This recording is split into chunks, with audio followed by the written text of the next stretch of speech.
Very very good morning to all of you. आइए देखते हैं ज्योग्राफी का एक वर्ड जिसको इक्विनॉक्स कहते हैं। हिंदी में इसे इक्विनॉक्स कहते हैं। दैट इज अंग्रेजी में इसे इक्विनॉक्स कहते हैं, इंग्लिश में इक्विनॉक्स कहते हैं, हिंदी में इसे विषुव कहते हैं। यह इक्विनॉक्स जो है विषुव से संबंधित है। विषुव, इक्विनॉक्स अर्थात विषुव। विषुव का मतलब होगा विषुवत रेखा। इसको समझने के लिए इस डायग्राम को हम लोग देखते हैं। Equinox which is called in Hindi Vishu.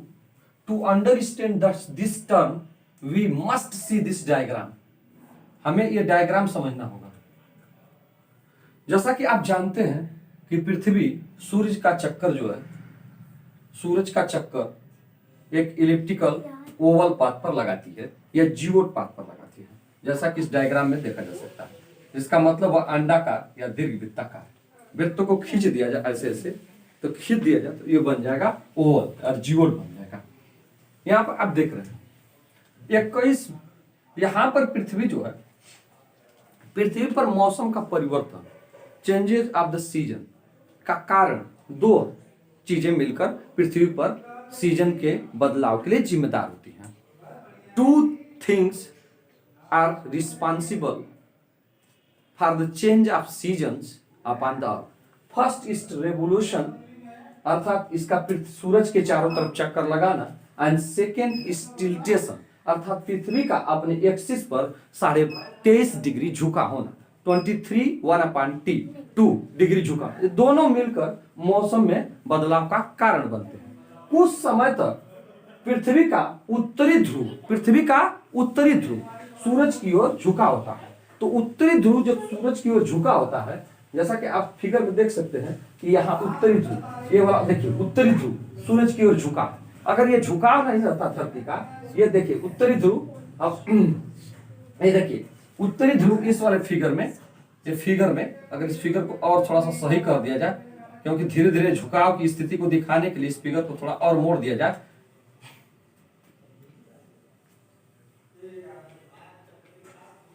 ये देखिए पृथ्वी का जो झुकाव है, ये देखिए पृथ्वी का जो झुकाव है, ये देखिए अगर एक्सिस से हमेशा एक्सिस उतने डिग्री पे झुकी रहेगी, पृथ्वी जो है हमेशा 23.5 डिग्री पर झुकी रहेगी। तो ये देखिए यहाँ पर उत्तरी ध्रुव, नॉर्थ पोल, देखिए उत्तरी ध्रुव अर्थात अगर यहाँ पर इक्वेटर, इसको इक्वेटर मान लेगा तो यह साउथ पोल हो गया। तो इक्वेटर से साउथ में साउदर्न हेमिस्फीयर है, और इक्वेटर के नॉर्थ में नॉर्दर्न हेमिस्फीयर उत्तरी गोला। अब यहाँ पर चक्कर करने के दौरान 21 मार्च से 23 सितंबर के बीच, याद रखिएगा, जस्ट रिमेंबर द फैक्ट, 21 मार्च से 23 सितंबर के बीच जो पृथ्वी का झुकाव होता है, उत्तरी गोलार्ध का झुकाव, यानी उत्तरी ध्रुव नहीं, उत्तरी गोलार्ध यानी कि नॉर्दर्न हेमिस्फीयर का झुकाव जो होता है सूरज की तरफ होता है। तो नॉर्दर्न हेमिस्फीयर वाले लोग यानी कि उत्तरी गोलार्ध वाले लोग जब वो सूरज की ओर झुके हैं, तो जाहिर सी बात है कि उत्तरी गोलार्ध सूरज की ओर झुका है, तो जाहिर सी बात है कि यहाँ के लोग गर्मी महसूस करेंगे, और साउदर्न हेमिस्फीयर के लोग जो सूरज से उनका झुकाव दूर की तरफ है, यहाँ पर लोग ये ठंडा महसूस करेंगे, क्योंकि ये लोग ज्यादा इससे गर्मी प्राप्त करेंगे। नजदीक भी होगी तो यहाँ पर एक आदमी आप आग जलाए हैं, एक आदमी ऐसे झुका है और एक आदमी वहीं पर है ना, है कि नहीं? वो पूरा आदमी के देखिए इस तरह पूरा मान लीजिए, आप पूरा ये पृथ्वी को ही मान लीजिए पूरा, सपोज दैट आई एम अर्थ, और आप जैसे झुके हैं तो ये वाला हिस्सा चूंकि आग के तरफ मान लीजिए यही आग जल रही है, और इधर टांग और एकदम नहीं गर्मी महसूस करेगी, और सॉरी टांग और ठंडा महसूस करेगा, इधर वाला गर्मी महसूस करेगा। तो यही स्थिति होती है। ये नॉर्दर्न हिस्सा 21 मार्च को 23 सितंबर है, सॉरी फॉर द ईयर, 23 सितंबर, 21 मार्च से 23 सितंबर तक, यानी 21 मार्च से 23 सितंबर तक नॉर्दर्न हेमिस्फीयर का झुकाव सूरज की तरफ रहता है। तो इस हिस्से में के लोग जो है गर्मी के दिन का महसूस करते हैं, उनको गर्म महसूस होता है, उनको गर्मी यानी वहां गर्मी का दिन होता है। और साउदर्न हेमिस्फीयर क्या है? साउदर्न हेमिस्फीयर जो है सूरज से दूर की ओर झुका होता है, तो वहां के लोग जो है ठंडा महसूस करते हैं। 23 मार्च से अब आगे की ओर जाएंगे, यानी 23 सितंबर से आगे की ओर जाएंगे तो दक्षिणी गोलार्ध देखिए, दक्षिणी गोलार्ध, ये दक्षिणी गोलार्ध यहाँ पर, ये दक्षिणी गोलार्ध देखिए धीरे धीरे सट रहा है इधर की ओर। अब यहाँ पर अगर पृथ्वी जब जाएगी, जाएगी निश्चित जाएगी, रेवोल्यूशन करती है, रेवोल्यूशन करती है, यहाँ पर जाएगी तो पूरा का पूरा ये देखिए, यानी कि 23 सितंबर से 21 मार्च इधर की ओर चलेंगे, 21 मार्च से 23 सितंबर की, यानी कि उत्तरी ध्रुव सूरज की ओर झुका रहता है। और 23 सितंबर से लेके 21 मार्च के इधर जो है दक्षिणी ध्रुव सूरज की ओर झुकने लगता है। तो दक्षिणी ध्रुव सूरज की ओर जब झुकने लगता है, यानी कि वो क्लोज होता है, तो दक्षिणी ध्रुव के लोग, या दक्षिणी ध्रुव का दक्षिणी गोलार्ध के लोग जो है गर्मी महसूस करने लगते हैं, यानी कि यहाँ पर गर्मी का दिन। और नार्दर्न गोलार्ध के लोग जो है यहाँ पर क्या महसूस करते हैं, नार्दर्न गोलार्ध के महसूस सूरज से दूर की ओर चले जाते हैं, यानी कि उत्तरी गोलार्ध के लोग, नार्दर्न हेमिस्फीयर के लोग, ये सूरज से दूर की ओर इनका झुकाव होता है पृथ्वी का उस समय, तो ये जो है यहाँ पर ठंडा महसूस करते हैं। इसी अपने ऑर्बिट में, ये धरती का ऑर्बिट है, वो कक्षा है, धरती का वो कक्षा है या पाथ है जिस पर यह चक्कर लगाती है, एक निश्चित पाथ पर धरती चक्कर लगाती है। इसी पाथ को, this definite path is called orbit of the earth या ऑर्बिट ऑफ द प्लेनेट और ऑर्बिट ऑफ एनी बॉडी, क्योंकि एक निश्चित कक्षा में चक्कर लगाती है। इसी कक्षा को हम लोग क्या कहा जाता है, it is called orbit, orbit कहा जाता है। भैया नहीं है कुछ स्याही है या नहीं है?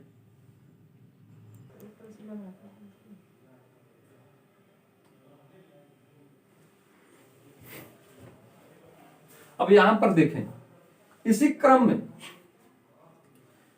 21 मार्च और 23 सितंबर को ये जो झुकाव होता है, यानी कि पृथ्वी का जो झुकाव होता है, 21 मार्च और 23 सितंबर, दो डेट ऐसे होते हैं जब सूरज इक्वेटर पर, एकदम इक्वेटर के ऊपर होता है। कुल मिला के आप ये कह सकते हैं कि सूरज जो है इक्वेटर पर होता है, यानी कि विषुवत रेखा पर, जैसा कि नाम स्पष्ट है, विषु अर्थात विषुवत रेखा पर चमकता है दोनों डेटों पर।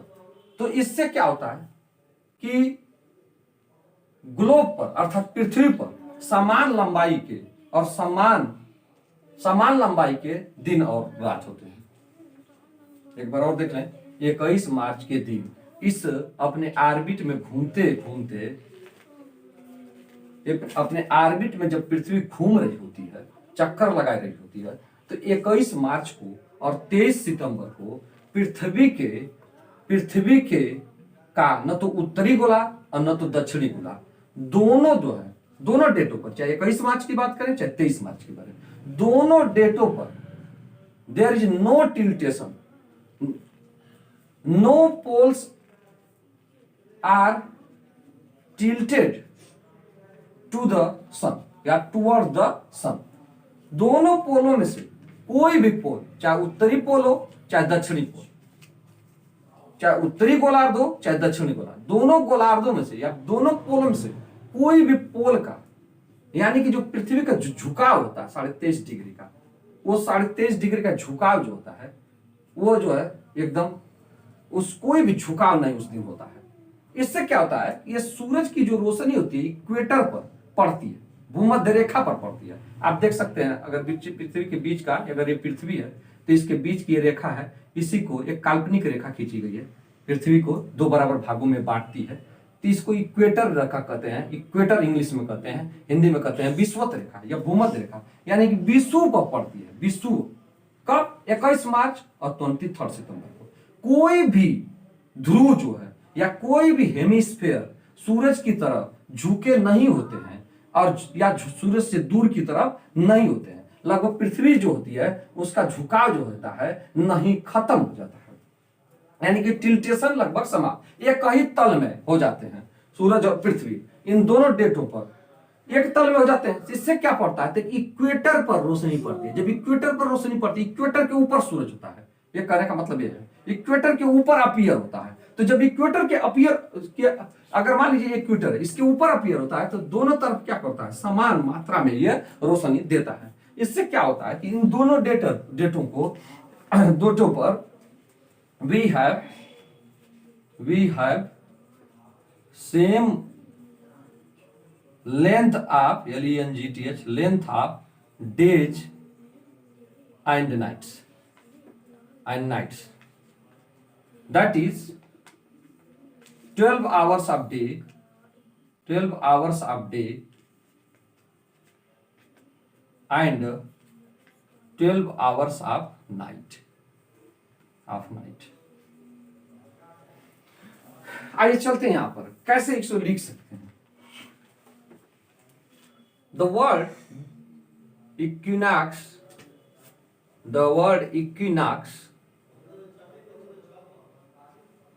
is made up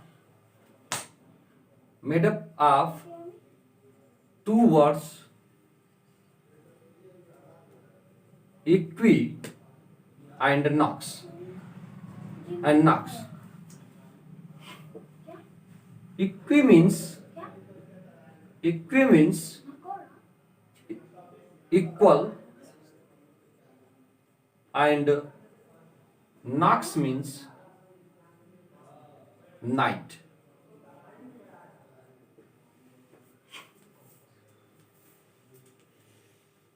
That is to say equinox is the time,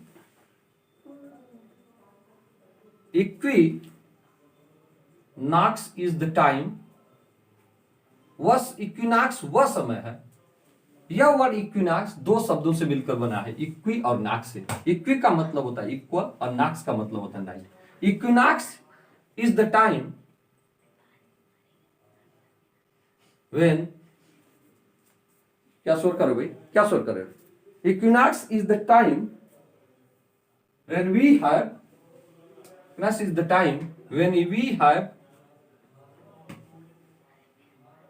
day and night of equal length.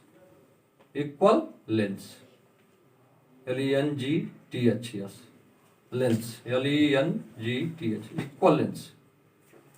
अर्थात वह समय या वह डेट या वह दिन जब हम समान लंबाई के दिन और रात धरती पर देखते हैं।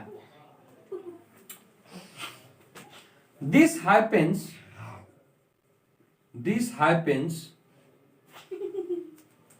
on 21st March and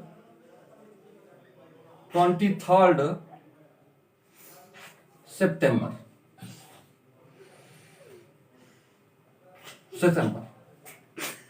because no part of the earth, no half of the earth, hemisphere of the earth is tilted, क्या मतलब is tilted toward the sun, and that's why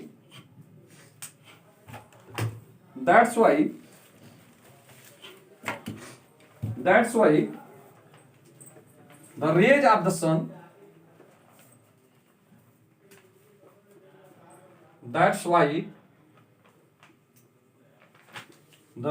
of the sun,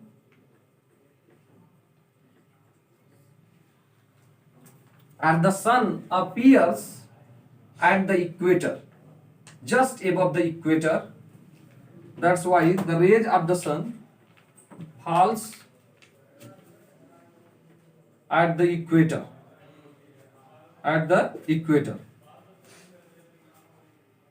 and we have same length of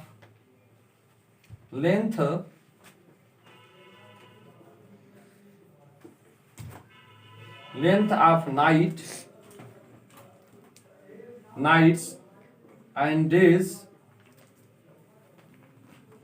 on these two dates, 21st March and 23rd September 21st। अब देखिए इस चीज को समझ लीजिए, एक दिन में 24 घंटे होते हैं। 24 घंटे के अगर 2 बराबर भाग करें तो उसके 12-12 घंटे होते हैं। आप जानते हैं कि जाड़े के दिनों में रात बड़ी हो जाती है, दिन छोटे हो जाते हैं, लेकिन गर्मी के दिनों में while it becomes contrary or opposite condition, we find opposite condition।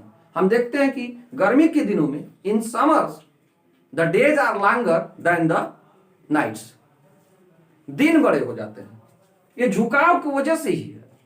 लेकिन 21 मार्च और 23 सितंबर को ये झुकाव, ये तीनों का तल सूरज और पृथ्वी के तल जो है एक ही लेवल पे आ जाते हैं, एक ही तल पे आ जाते हैं, और इसकी वजह से ये सूरज की रोशनी जो है इक्वेटर पर पड़ती है। इक्वेटर पर पड़ने की वजह से दोनों तरफ ये समान रूप से फैलती है, जिस वजह से दिन और रात पूरी दुनिया में यहां पर एक बात छूट गई होगी। So we have same length of days and nights and the globe, same length of night and days and the globe, that is 12 hours of days and 12 hours of night। This is all about the equinox। I hope you have understood it। आगे और भी term पर हम लोग चर्चा करेंगे। तब तक के लिए जय हिंद, जय भारत।